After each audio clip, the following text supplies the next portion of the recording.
Hi అండి, welcome to crazy recipes. నేను మీ మాదిరిని. ఇవాళ మన టేస్టీ రెసిపీ ఏంటి అనుకుంటున్నారా?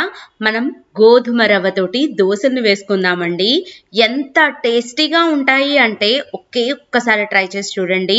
డయాబెటీస్ ఉన్నవాళ్ళు, డైట్ ఫాలో అవ్వాలనుకున్న వాళ్ళు, హెల్త్ కావాలి అనుకునే వాళ్ళు, చిన్న పిల్లలకి బలంగా పెట్టాలి అనుకునే వాళ్ళకి ఈ రెసిపీ ఒక వరం అనే చెప్పచ్చు. ఎందుకంటే మనకి రుచి ఉంటుంది, అలాగే ఆరోగ్యంగా కూడా ఉంటాము. ఇవాళ నుంచి మనం ఒక స్లోగన్ ని ఫాలో అవుదాము. Don't lose your taste, lose your weight only. బాగుంది కదండి. ఇప్పుడు ముందుగా మనం ఒక కప్పు గోధుమ రవ్వని తీసుకుందాము. ఒక చిన్న బౌల్ని తీసుకొని గోధుమ రవ్వని తీసుకోండి.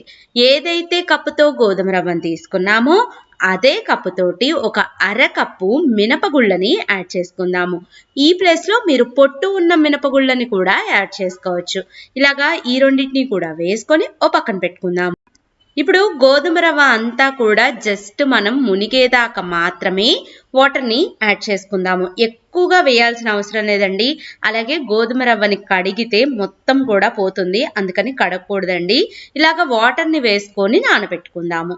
అలాగే మినపప్పులో కూడా వాటర్ని యాడ్ చేసుకొని 1-2 సార్లు శుభ్రంగా కడుక్కొని క్లీన్ చేసుకొని మళ్ళీ మినపగుళ్ళన్నీ కూడా మునిగేదాకా నీళ్ళని వేసుకుందాము. ఇప్పుడు ఈ మినపప్పులో ఉన్న ఎక్స్ట్రా వాటర్ని తీసేసి మళ్ళీ నీళ్ళని యాడ్ చేసుకొని ఈ రెండింటిని కూడా కనీసం మనం 4 గంటల పాటు నానేలాగా చూసుకోవాలండి.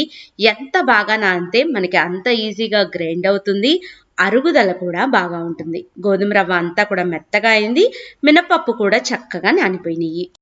మిక్సీలోకి ఇప్పుడు గోధుమ రవ్వని అలాగే మినపగుళ్ళని రెండింటిని కూడా యాడ్ చేసేసుకొని మనం మెత్తగా పేస్ట్ లాగా తయారు చేసుకోవాలి. రవ్వతో పాటుగానే మనకి ఎక్స్ట్రా ఉన్న వాటర్ని కూడా యాడ్ చేయండి.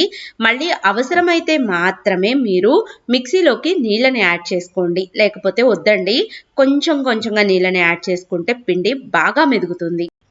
ఈ రెండింటిని కలిపి మనం ఈ విధంగా గ్రైండ్ చేసుకోవాలి. ఎంత మెత్తగా వచ్చిందో చూడండి పిండి. ఈ పిండి మొత్తాన్ని కూడా కొంచెం వెడల్పుగా లోతుగా ఉన్న గిన్నెలోకి తీసుకోవాలి. అంటే మనం పిండి వేశాక ఒక సొగం గిన్నె ఖాళీగా ఉండేటట్టు చూసుకోండి. ఎందుకంటే మనం ఓవర్ నైట్ మొత్తం దీన్ని వదిలేస్తాం కాబట్టి పిండి అంతా కూడా చక్కగా పులిసి రుచి అనేది చాలా బాగుంటుంది. చూడండి, మనకి చక్కగా డబల్ అయిపోయింది పిండి సైజ్ అంతా కూడా.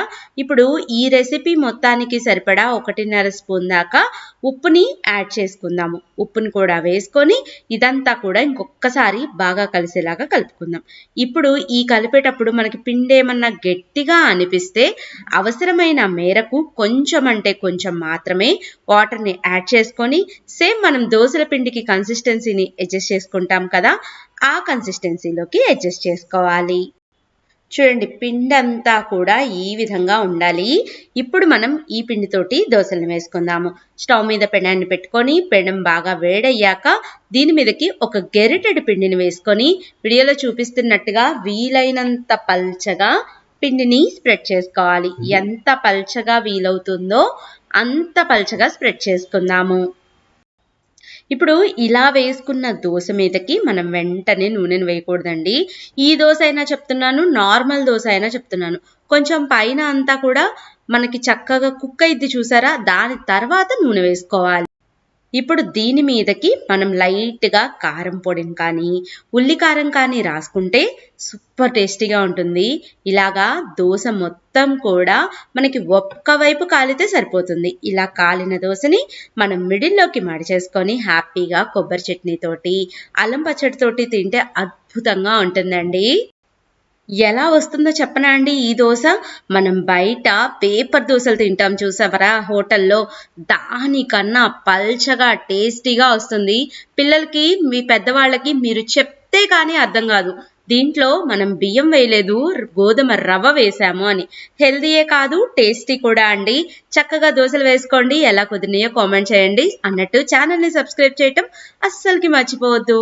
Bye bye.